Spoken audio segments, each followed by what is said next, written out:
मेरा बंगला कब्जा करके रखा है, तो कोई मेरा प्लॉट कब्जा करके रखा है। मैं एक पैदा हो गया हूँ, कोई इनसे हिसाब नहीं लेता था, उनको भी लगा नहीं था कि कोई हिसाब लेने आ जाएगा, लेकिन अब मैं आ गया हूँ हिसाब लेने, तो एक धुर नहीं बेचने दूंगा उनको। नमस्कार मित्रों, इस वक्त की बड़ी खबर हम आप सभी को बता दें कि हमारे साथ जो है भोजपुरी एक्टर जो है, भोजपुरी कलाकार हैं, सुदीप पांडे जी जुड़ने वाले हैं और इनसे हम तमाम मुद्दों पर बात करेंगे। जो कि खबर मिली है कि इनके ज़मीन पर जो है फर्जी कागज लेकर के लोग इन ज़मीन पर अवैध कब्जा कर रहे हैं। बहुत सारे मुद्दे हैं, तो हम इनसे बात करेंगे। जो हमारे साथ भोजपुरी एक्टर जो है सुदीप पांडे जी हैं। क्या सर, कैसे हैं? सर, इशू क्या हो गया कि मैं थोड़ा गांव से जुड़ाव थोड़ा कम हो गया था, बिकॉज मैं अमेरिका में रहा, फिर फिल्म लाइन में बिजी हो गया, फिर राजनीति में बिजी हो गया। थोड़ा नहीं ध्यान देने की वजह से सब लोगों ने कब्जा करना शुरू किया। अब जमीन का सर्वेक्षण चल रहा है, मैं आता हूं तो पता चलता है कोई मेरा बंगला कब्जा करके रखा है, तो कोई मेरा प्लॉट कब्जा करके रखा है। अभी नया चीज आ रहा है कि अब सबसे लड़ रहा था, ठीक है जी। एक विनीता देवी है, उनसे लड़ा, फिर मैं लड़ा, जो मेरे प्लॉट पर कब्जा है रामू यादव। अब मेरा अपना चाचा अशोक पांडे से मुझे लड़ना पड़ रहा है। करूं तो क्या करूं, आप बताइए। अच्छा सर, तो आपके चाचा जो आपके चाचा अशोक पांडे है, तो आखिर उनसे आपको लड़ने की जरूरत क्यों पड़ गई? लड़ने की इसलिए जरूरत पड़ गई क्योंकि मेरे दादी के नाम पर सब जमीन है। आज कम से कम वो 10 करोड़ का संपत्ति है। और वो अकेला बेचकर पूरा निकाल रहे हैं, और गलत नकली दस्तावेज बनाकर।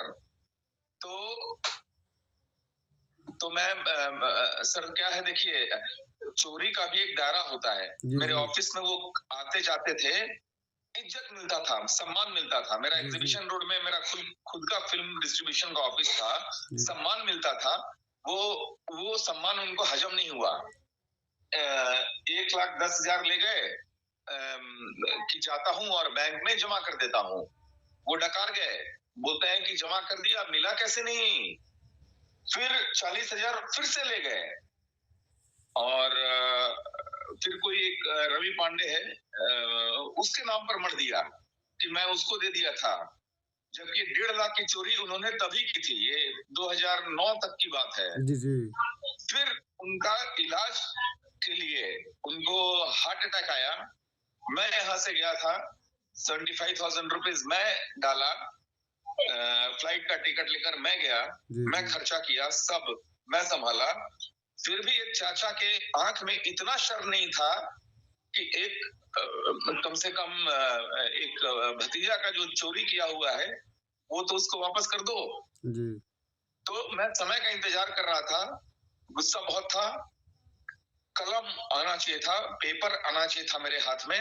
वकील का बेटा हूं सर, पेपर आ गया तो फिर मैं नहीं छोड़ता हूं सर किसी को। बिल्कुल, उसमें पेपर का, उसमें जो आपका जो घर का प्रॉपर्टी है उसमें तो आपका खुद उसमें मालिक है आप, उसका उसमें पेपर की आवश्यकता थोड़े है, तो आपका उसमें शेयर आपका है। अधिकार है, अधिकार है, अधिकार है। और ये अधिकार के लिए अब अगला FIR सर, अब तीसरा FIR गांव में उन्हीं का नंबर लेने वाला है। जी छोड़ूंगा नहीं सर, लेकिन अब तीसरा FIR उन्हीं के खिलाफ होगा। जी उन्होंने मुझे ग्रांटेड ले लिया ना, वो सोचे कि मुंबई में बस गए हैं, ये कहाँ से आएंगे, ये कहाँ से लड़ेंगे।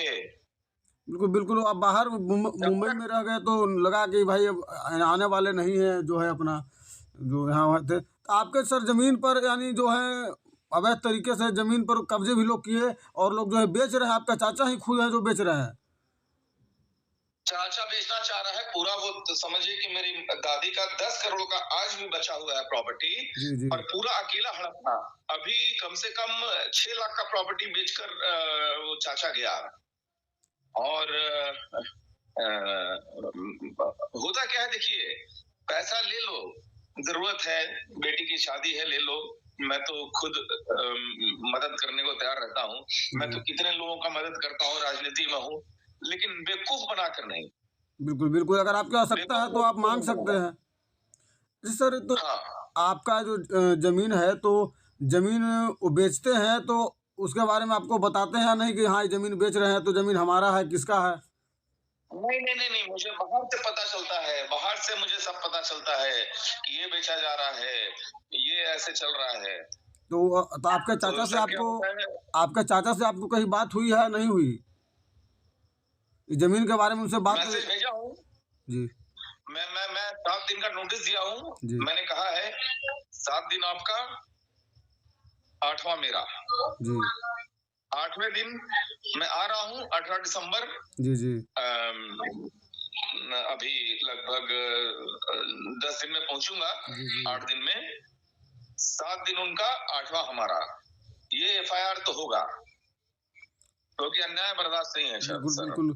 कहीं ना कहीं अगर आपके जमीन पर को अगर क्यों आपके चचा हो या भाई हो कोई भी हो, अगर गलत तरीके से आपके जमीन को अगर कोई बेच रहा है या कब्जा किए हुए है, तो भाई भगवान श्री कृष्ण ने बताए हैं कि अपने हक के लिए लड़ना पड़ता है, और भाई भाई में महाभारत हुआ था।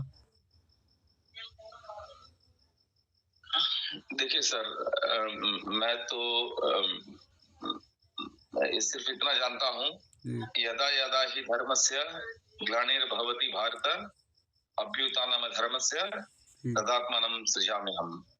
जब जब पाप बढ़ता है तो कोई ना कोई भगवान पैदा करते हैं एक अवतार के रूप में। तो मैं एक पैदा हो गया हूँ, कोई उनसे हिसाब नहीं लेता था, उनको भी लगा नहीं था कि कोई हिसाब लेने आ जाएगा, लेकिन अब मैं आ गया हूँ हिसाब लेने। जब तक नजर नहीं पड़ी थी तब तक खुला छूट उनको मिल गया था। अब नजर पड़ गई है तो एक धुर नहीं बेचने दूंगा उनको। अब उनको एक एक धुर का हिसाब देना पड़ेगा। जी जी बिल्कुल। और ये जो उन्होंने बेचा है ना 6.25 लाख जो भी है, 6 लाख की चीज, एक एक चीज का हिसाब अब लूंगा सर। क्या करूं, मजबूर हूं। बिल्कुल बिल्कुल। सर ये जो जमीन यहाँ पर तो आप लोग तो बड़े परिवार से हैं, जमींदार परिवार से बिलोंग करते हैं, तो यहाँ काफ़ी ज़मीन होगा, तो उसमें ज़मीन यानी बेच भी चुके हैं आपके चाचा जी जो हैं? बहुत कुछ बेचा हुआ है, लेकिन अब हिसाब देना पड़ेगा। बात ये नहीं है सर कि हम जमींदार फैमिली से हैं, या बात ये भी नहीं है कि कोई लूट रहा है, लेकिन धोखा देना, पीठ पर खंजर घोंपना। जी जी एक बार तो ऑफिस में मुझे धोखा दे चुके हैं, जी अब धोखा नहीं देने दूंगा। बहुत दिल को लगता है सर।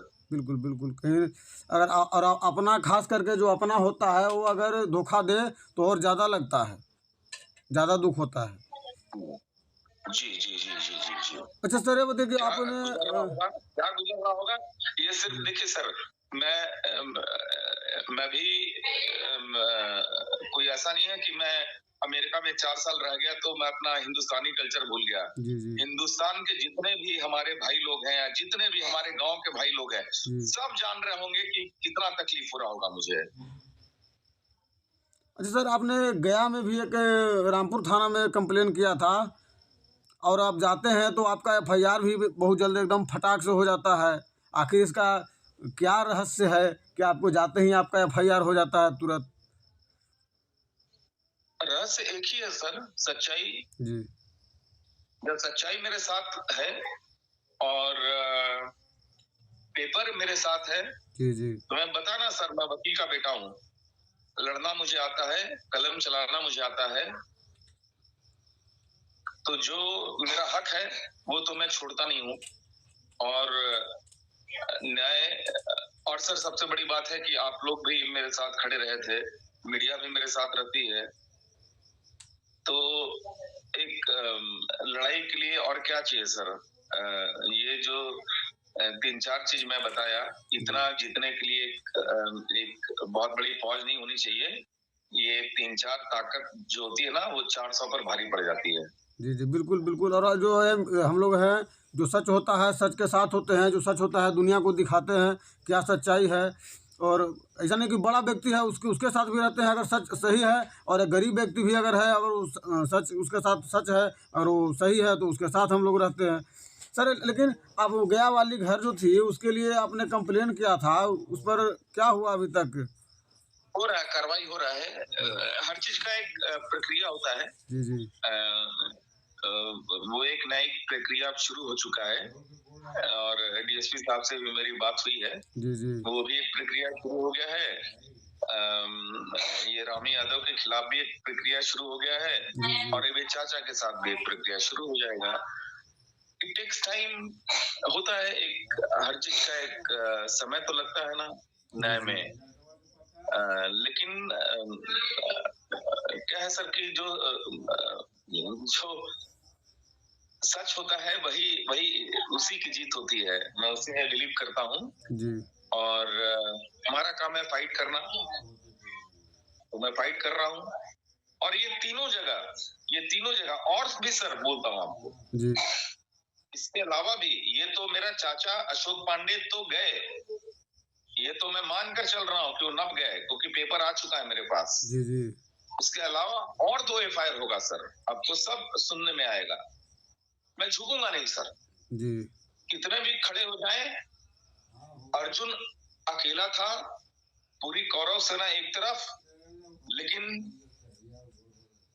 जीत जिसके साथ भगवान होते हैं ना, भगवान समझिए ना सर, भगवान एक सारथी थे।